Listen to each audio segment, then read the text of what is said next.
today's video, we're going to talk about when can you make your side gig a full-time gig? This is a very common question for us at Collaborating Docs. People are just so excited by what they're doing in a part-time capacity, maybe after hours or on the weekend, and they want to know, well, when is the perfect time to take it full-time? And they seek our advice on that. So I'm going to break down sort of 5 big ideas I have on this topic. So stay tuned to get some practical advice on when to take that leap of faith.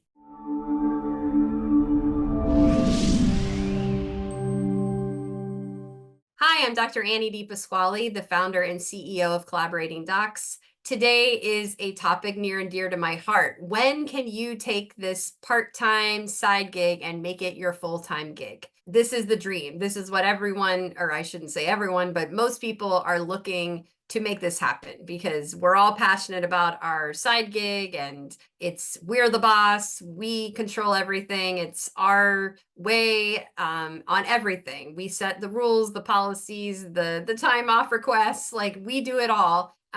We are in control, we have the power. So it's perhaps now the big decision is looming in front of you. When can I take this big leap of faith? So the first consideration is to evaluate your financial stability, because at the end of the day, we all have to pay our bills. We all have a mortgage or rent or lease or whatever. We have car bills, we have responsibilities, we have childcare, we have food and clothing. And, I don't need to tell you all the things we pay for, but you should have a pretty clear idea of what your budget is. What are all these things you pay for every single month? And you need to be 100% sure that your side gig will cover that when it becomes your full-time gig. So you need to map out, okay, so right now I see 20 patients a week and I make this amount. So if I take that up to 50 patients a week, will I make the amount I need? And how am I getting from 20 to 50 clients or patients?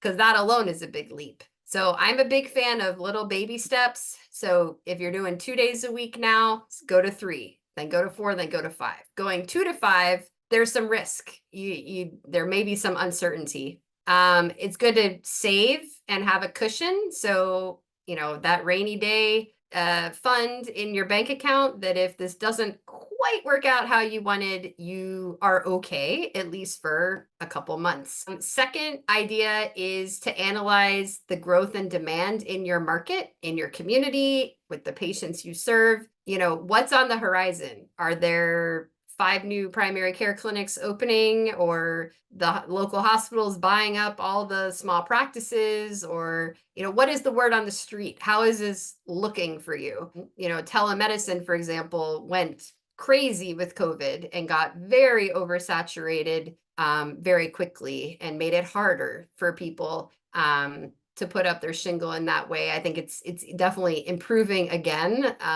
Things in business go like that, up and down all the time. So you just want to be cautious and aware of what is going on. Third of all, you want to assess your work-life balance. So you may be able to start doing your practice, your side gig full-time, but do you have to work 80 hours a week or have 80 hours available on your schedule for that to work? That might not be a lifestyle that you want to have. So don't underestimate that, we only get one life. So you want to keep things copacetic and balanced and include time for fun and social activities. It's okay to dig deep and work hard for a period of time. I always say that, but make sure you're setting yourself up for something viable for really anyone to pull off, and you're not just working 24/7. Fourth of all, I would recommend seeking feedback and advice from others. I'm a big proponent of having mentors,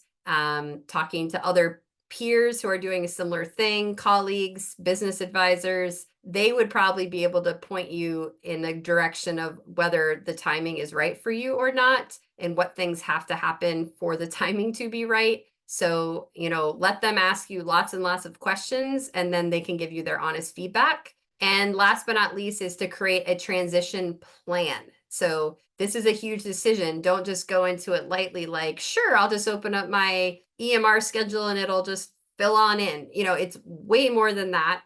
How are you going to turn up your marketing, turn up your brand awareness, turn up your patient volume? It's not that simple necessarily.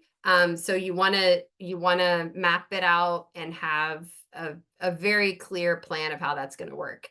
So in conclusion, it's an exciting time, and just things to consider obviously include, like, what is your financial kind of standing? Do you have some money saved in the bank? What are your aspirations for your overall budget? And just make sure at a bare minimum you're covering your current expenses before undertaking this. You do want to look at the landscape, the competition, what's going on business-wise, supply demand in your area. Make sure you're not setting yourself up for failure in the work-life balance department. Get advice and support from mentors, colleagues, people who have been in your same shoes, who they're probably the best to tell you if it is time to take the leap. And lastly, make sure that you have a transition plan, a concrete roadmap to get you from point A to point B successfully. So good luck as you make this hard decision, and I will see you all next time.